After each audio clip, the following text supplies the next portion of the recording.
आज हमारा समाज आधुनिक हो गया है। आधुनिकता की दौड़ में काफ़ी बदलाव हुए हैं, जिसमें परिवार काफ़ी प्रभावित हुआ है। आज की कहानी एक ऐसे परिवार के इर्द गिर्द घूम रही है, जिसमें कलह के बीच बचपना काफ़ी प्रभावित होता है। कहानी काफ़ी रोचक है। आशा करती हूँ कहानी को पूरा सुनकर अपने बहुमूल्य विचार हमें कमेंट बॉक्स में ज़रूर देंगे। वो खामोश सुबह। सुबह के 4:45 हुए थे। बाहर आसमान में अभी सफ़ेदी भी नहीं आई थी, बस एक धुंधली सी नीली चादर बिछी थी। शहर के उस पुराने मोहल्ले की गलियों में आवारा कुत्तों के भौंकने की आवाज़ें भी अब शांत हो चुकी थीं, लेकिन मकान नंबर 42 की रसोई में एक पीली बेजान रोशनी जल रही थी। सीमा ज़मीन पर बैठी थी। उसका शरीर थक कर चूर था, लेकिन दिमाग में एक घड़ी चल रही थी, टिक टिक टिक। उसे पता था कि अगर 5 बज गए और चाय की केतली चूल्हे पर नहीं चढ़ी तो दिन की शुरुआत किसी धमाके के साथ होगी। सीमा ने आटे के परात की ओर हाथ बढ़ाया। उसकी कलाई में एक पुराना खिंचाव था, जो पिछले हफ्ते रमेश द्वारा हाथ मरोड़े जाने के बाद से ठीक नहीं हुआ था। उंगलियों के पोरों में आटा गूंथते समय टीस उठती थी, लेकिन उसके चेहरे पर कोई भाव नहीं था। वो एक जिंदा लाश बन चुकी थी, जिसका काम सिर्फ आदेशों का पालन करना था। अचानक रसोई के सन्नाटे को पीछे से आती एक भारी और खुरदरी खांसने की आवाज़ ने चीर दिया। सीमा का शरीर एक पल के लिए जम गया। उसने पीछे मुड़कर नहीं देखा, उसे ज़रूरत नहीं थी। वो उस पदचाप को पहचानती थी। वो रमेश था। चाय। सिर्फ एक शब्द, कोई अभिवादन नहीं, कोई प्यार नहीं, बस एक आदेश जो हवा ने किसी चाबुक की तरह लहराया। सीमा चुपचाप उठी। उसके घुटनों ने चटकने की आवाज़ की, जिसे उसने दबाने की कोशिश की। चूल्हे की नीली लौ जली और भगोना चढ़ाया गया। दूध के डिब्बे का ढक्कन खोलते समय उसके हाथ हल्के से कांपे। रमेश वहीं रसोई की चौखट पर खड़ा था, अपनी आंखों से सीमा की हर हरकत का मुआयना कर रहा था। ज्यादा पत्ती मत डालना, पिछली बार कड़वी कर दी थी, और अदरक कूट कर डालो, कितनी बार समझाना पड़ेगा। रमेश की आवाज़ में एक अजीब सी चिड़चिड़ाहट थी, जैसे वो लड़ने का बहाना ढूंढ रहा हो। सीमा ने धीरे से कहा, जी। वो अदरक कूटने लगी। ओखली की आवाज़ उस शांत घर में बहुत तेज लग रही थी। सीमा को डर था कि कहीं बच्चे न जाग जाएं। अमन और पायल, उसके 2 मासूम बच्चे, जिनकी नींद ही इस घर में इकलौता सुकून का पल थी। तभी भगोने में दूध उबलने लगा। सीमा का ध्यान एक पल के लिए खिड़की के बाहर से गुजरती एक बिल्ली की आवाज़ पर गया, और बस वही एक पल भारी पड़ गया। दूध उभनकर स्टोव पर गिर गया। जलते हुए दूध की गंध और फिस की आवाज़ ने रसोई को भर दिया। रमेश, जो अब तक अखबार लेकर कुर्सी पर बैठ चुका था, झटके से खड़ा हुआ। उसने अखबार को मेज पर पटका। रोज यही तमाशा, तुम्हारे हाथ में कुछ ढंग से होता भी है या नहीं? अक्ल घास चढ़ने गई है क्या तुम्हारी? सीमा ने कांपते हाथों से जलते हुए स्टोव को कपड़े से पोंछना शुरू किया। खौलता हुआ दूध उसकी उंगलियों पर लगा। जलन हुई, लेकिन वो रोई नहीं। उसे पता था कि अगर वो रोई या उसने दर्द जाहिर किया तो रमेश का गुस्सा दोगुना हो जाएगा। उस समय रसोई के दरवाजे की ओट में 10 साल का अमन खड़ा था। उसकी आंखों में नींद नहीं, बल्कि एक गहरा खौफ था। उसने अपनी माँ की जलती हुई उंगलियां देखीं। उसने अपने पिता का तमतमारा हुआ चेहरा देखा। वो चुपचाप पलटा और अंधेरे कमरे में वापस चला गया। उसने अपनी चादर सर तक ओढ़ ली, जैसे वो खुद को इस कड़वाहट से छुपाना चाहता हो। 5:20। घर में अलार्म नहीं बजता था, रमेश की आवाज़ ही अलार्म थी। वो बच्चों के कमरे में दाखिल हुआ। उसने कमरे की बत्ती जला दी। तेज़ रोशनी ने 7 साल की पायल की आंखों को चुभा। वो अपनी गुड़िया को सीने से लगाकर सो रही थी। उठो, नवाबजादी की सुबह हो गई, सूरज सर पर आ गया और तुम अभी तक सो रही हो। रमेश ने पायल के पैर पकड़कर चादर एक झटके में खींच ली।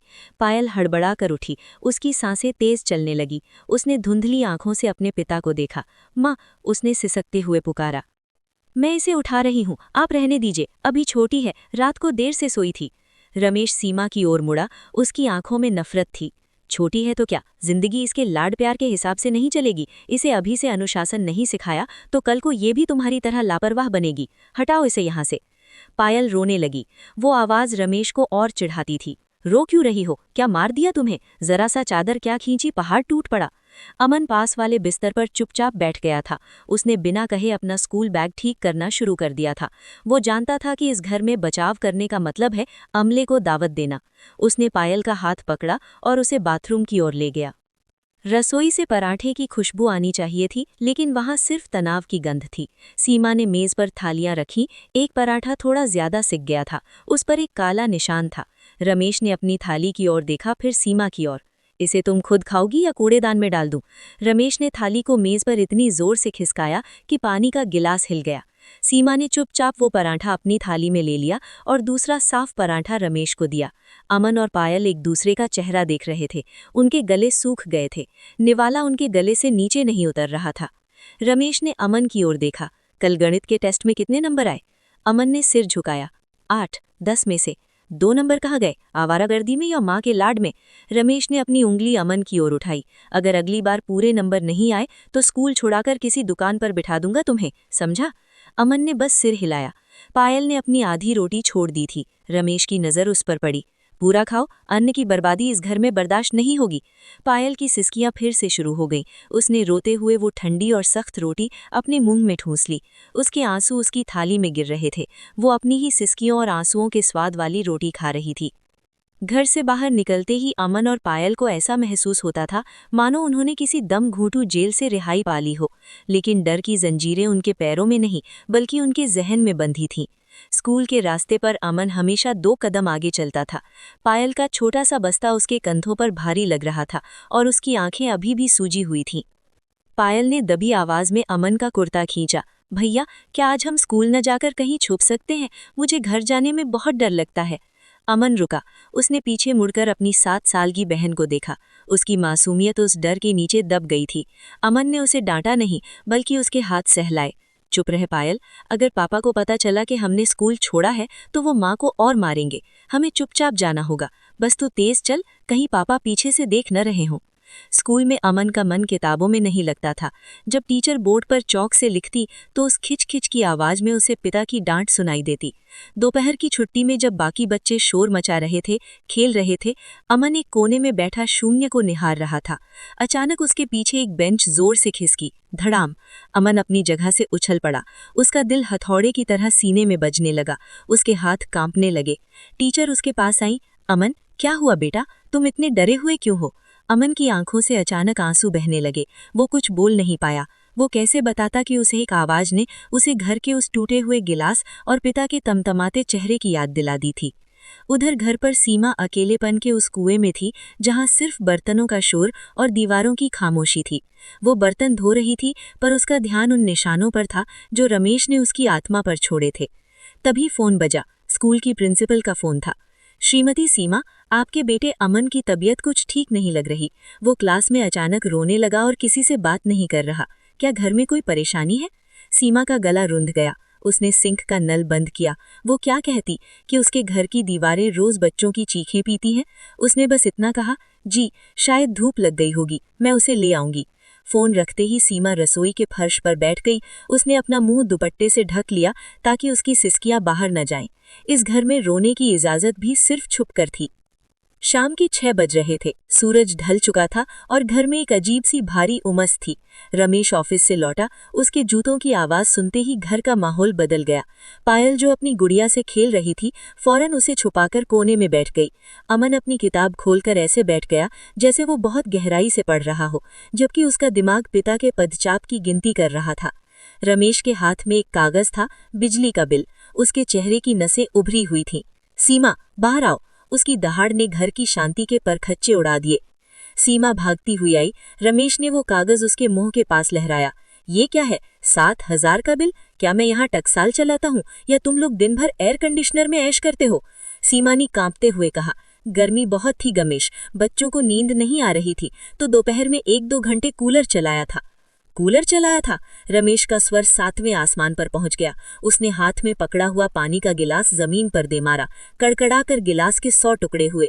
पायल डर के मारे चीख पड़ी और उसने अपने दोनों हाथों से अपना चेहरा ढक लिया। चुप! उसने पायल की तरफ मुड़ा। शोर मत करो। तुम लोगों ने इस घर को धर्मशाला समझ रखा है। पैसा क्या पेड़ पर उगता है? दिन भर बाहर गधों की तरह खटता हूँ और तुम लोग यहाँ पैसे उड़ाते हो। रमेश ने मेज पर रखी दाल की कटोरी की ओर देखा। और ये दाल? इसमें दाल कम और पानी ज्यादा है। क्या खिला रही हो तुम हमें? जहर? सीमा ने हिम्मत जुटाकर कहा।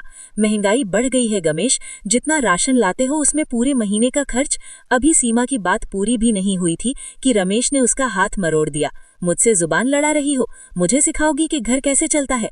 तभी वो हुआ जो मकान नंबर 42 के इतिहास में कभी नहीं हुआ था। अमन, जो अब तक बुत बना बैठा था, अपनी जगह से खड़ा हो गया। उसके नन्हे हाथ मुट्ठियों में बंधे थे। उसकी आवाज में एक कंपकपी थी, लेकिन उसमें एक गूंज भी थी। बस करो पापा, मत छोड़ो, मत चिल्लाओ उन पर। पूरे कमरे में एक भयानक सन्नाटा छा गया। रमेश ने सीमा का हाथ छोड़ा और धीरे धीरे अमन की तरफ मुड़ा। उसकी आंखों में अविश्वास और वहशीपन था। तू आज अपने बाप के सामने खड़ा होगा? इस औरत ने इतना बिगाड़ दिया है तुझे? पापा, आप हमेशा। अमन की बात पूरी होने से पहले ही रमेश का भारी हाथ उसके मासूम चेहरे पर पड़ा। तड़ाक! थप्पड़ इतना जोरदार था कि अमन 2 फीट दूर जाकर गिरा।